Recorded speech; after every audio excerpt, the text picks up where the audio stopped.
posted these pillows on my personal Facebook page, and a lot of people liked it.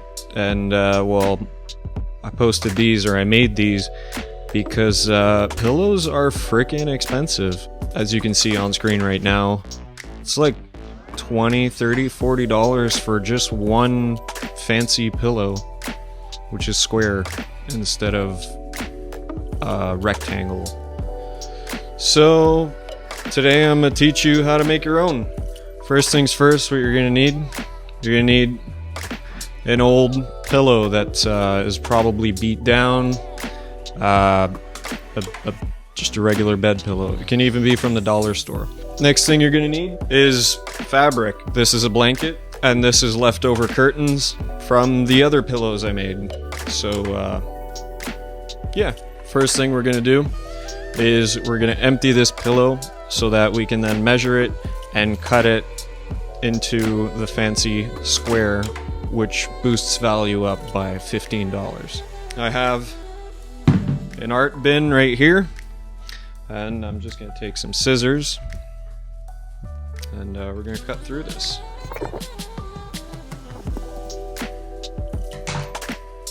Alright, you got it open. Now we empty.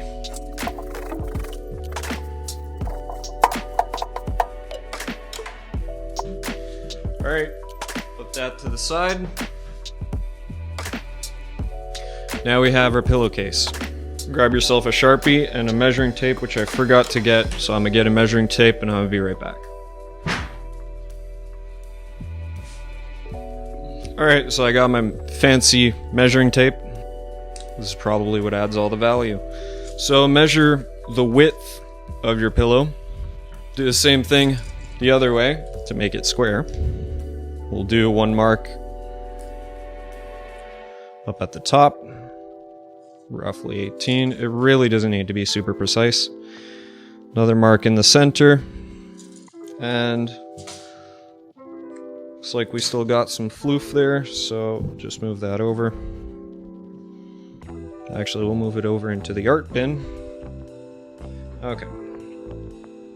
And then we'll do the last one, 18, right here. Alright, you got your 3 marks. Now we're gonna take a straight edge, something straight, doesn't really matter what. Line it up, use your Sharpie and make a line.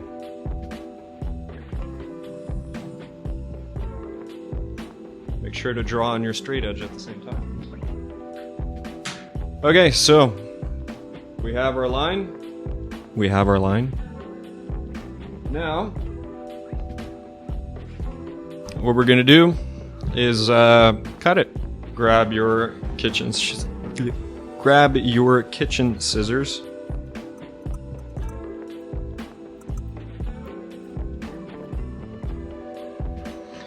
This can be thrown away. Now that you have your square, what you're gonna do is you're gonna fill it back up, and you're going to sew this back together. I have this sewing machine here, and yeah, so let's fill it back up, and you want to use everything that you took out of the original pillow. Since it was all packed down, filling it back up with more than what it's supposed to have in it gives it that fluff back, which you have from this pillow, which bounces back, which was the exact same type of pillow that this was from. So you're putting everything from the art bin back into your pillow.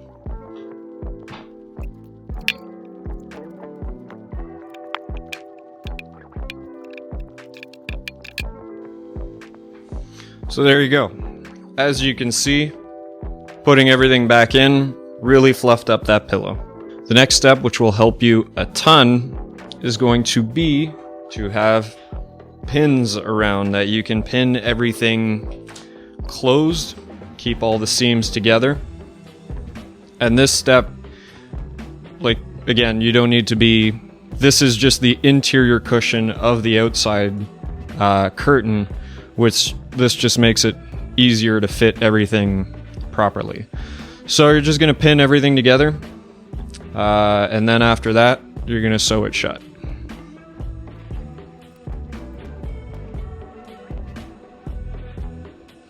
Alright, there you go. So you have everything together. You can kind of get a feeling of how your pillow is going to take shape. Up next, what you're going to do is you're going to sew the whole thing. You can do this by hand if you want. I am too lazy. So we're going to use the machine. Something that will help you is compacting everything down.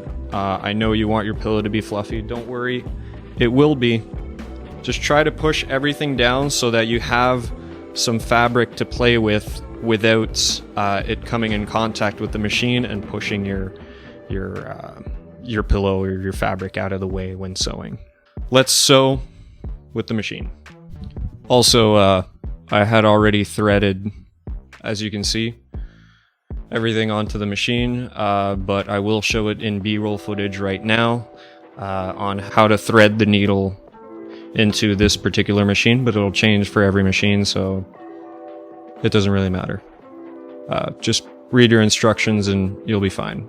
I'll do a test sew. What you can actually do is you can use your cutoff from your pillow and you can test that out and see if it gives you the result that you want. So let's do that now so that you guys can see what my results are and copy or do whatever you want. I don't care.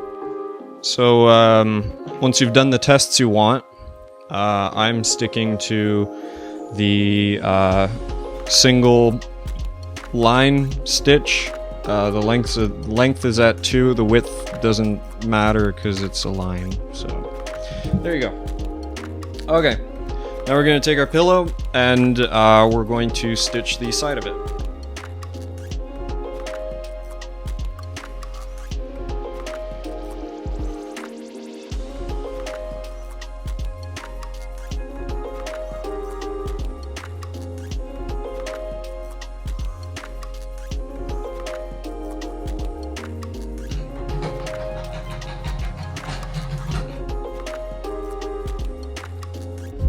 Something went wrong.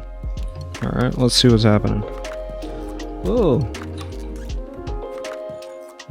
Lovely.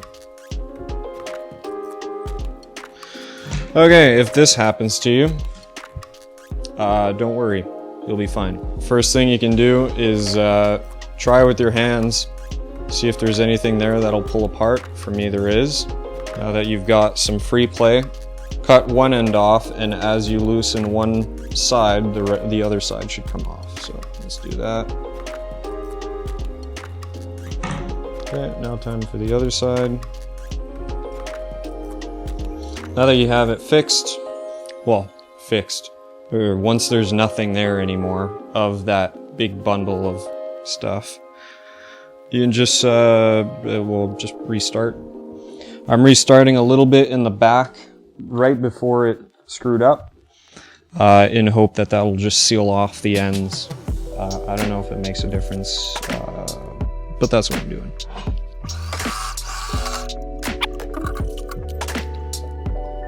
I should have went back and forth. I didn't, so I'm gonna do that quickly.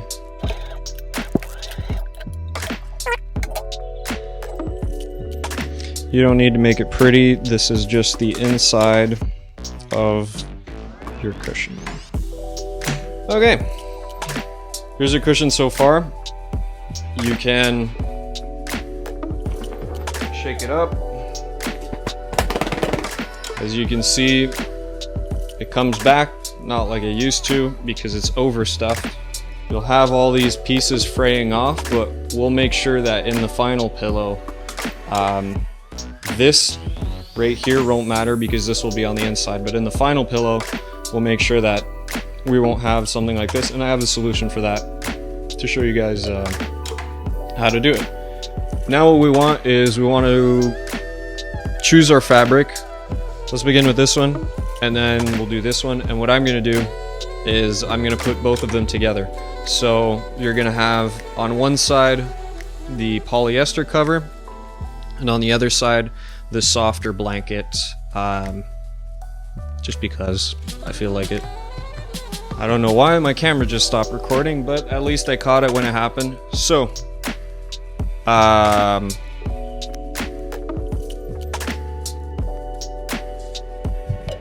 Looks like the squares on this blanket are exactly 18.5 by 18.5.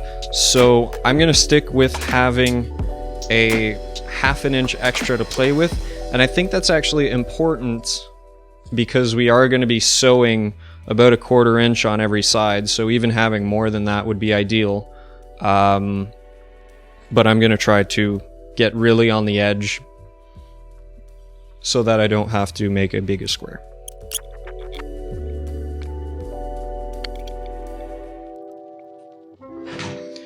Okay, we will put that here. And it looks like the edges here, since they're sewn together, I can probably cut that and get an extra 1/4 inch on both sides. So we would be at 18 3/4, which sounds perfect to me. So let's do that.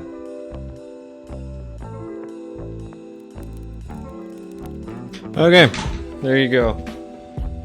Now I actually have fabric for 2 pillows. You're not going to see B-roll of that because I'm not going to waste fabric. You might see B-roll. Yeah, I don't know yet. Now that we have this, we can actually just measure it again to make sure, and we can cut up the other piece. So we're at 20 inches. Great measuring, Kelsey. 18.75 inches here. Got my curtain laid out.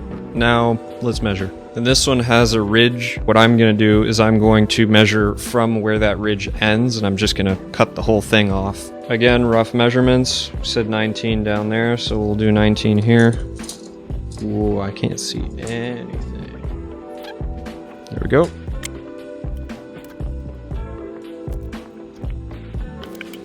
Again, with the straight edge. I really should have, as good practice, flip this over and done it on the other side. But because I have so much extra that I'm adding into here, I'm not going to worry too much about it, because this section will be folded on the inside of the whole pillow. So.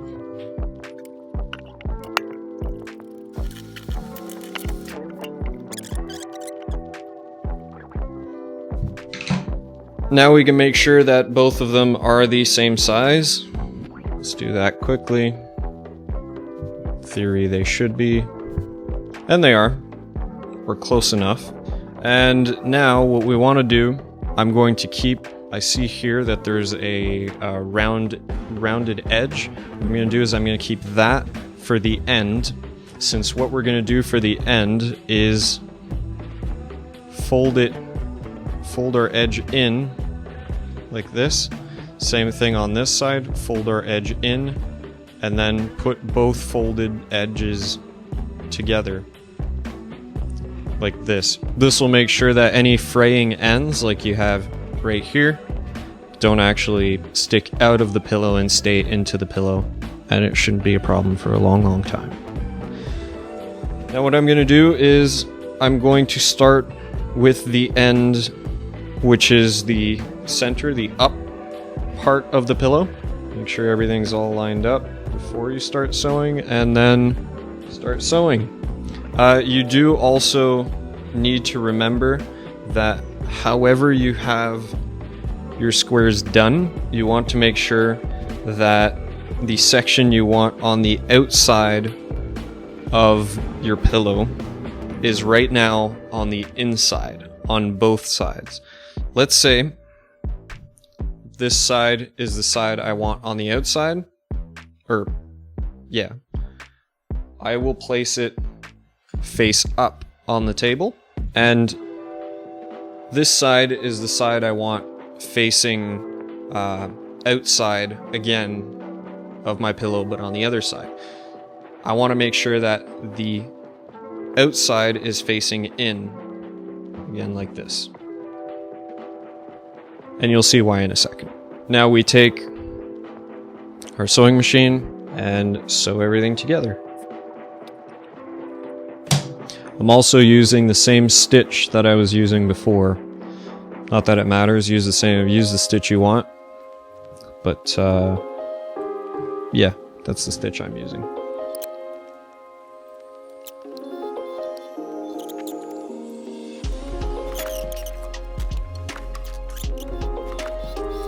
I'm now going to stitch another one right beside it, all the way along, in hope that if ever the first one fails, the second one will catch it.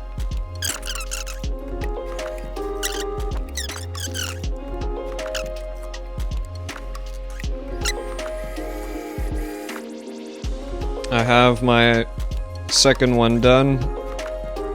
It's supposed to be parallel, but sometimes they connect, that doesn't matter. Now what we're gonna do is we're gonna do these sides.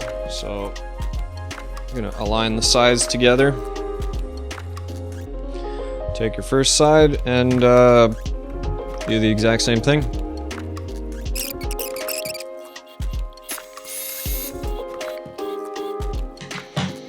Okay, now time for the other side.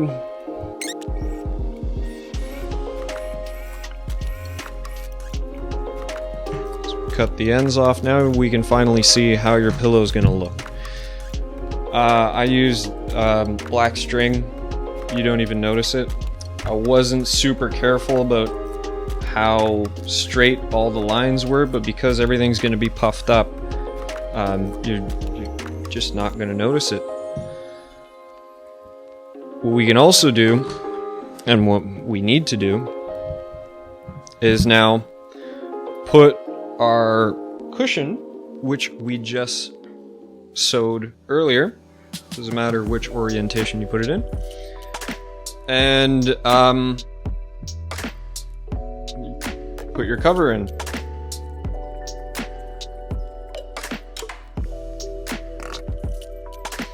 There you go, now you can see what your cushion's actually going to look like.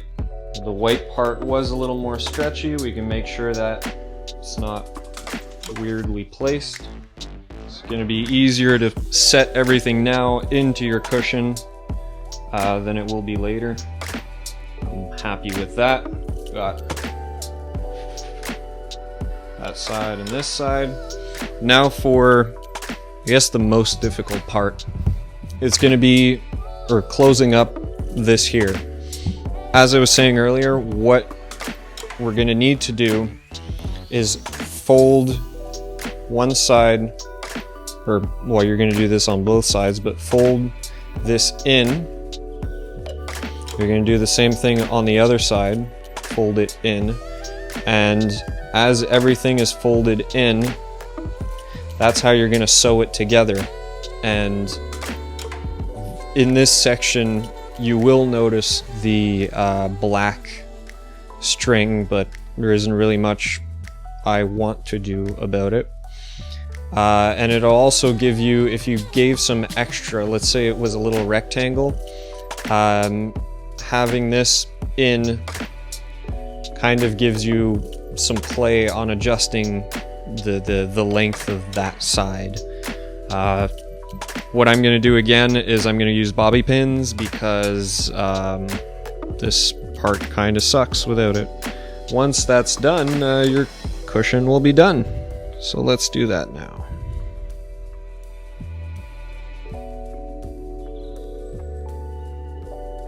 And don't be shy to stuff the pillow in more. If it's giving you a hard time to pin everything together, you'll be able to fluff it back up after.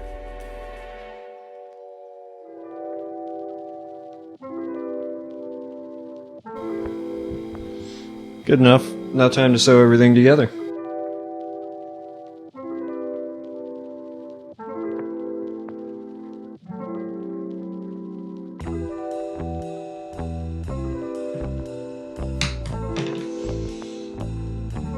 Here's your pillow. You now fluff everything up, congratulate yourself. You've just made a pillow worth $30, $40 on Amazon for whatever it cost you for a blanket and a pillow at the dollar store. Voila, pillow nobody will bat an eye at the imperfections, which the imperfections make it more perfect since If it's imperfect, that proves that you made it. There you go, that's how to make a pillow. I want to know what you think. Leave a comment down below, let me know if you made some yourself. I'll catch you next time. Peace.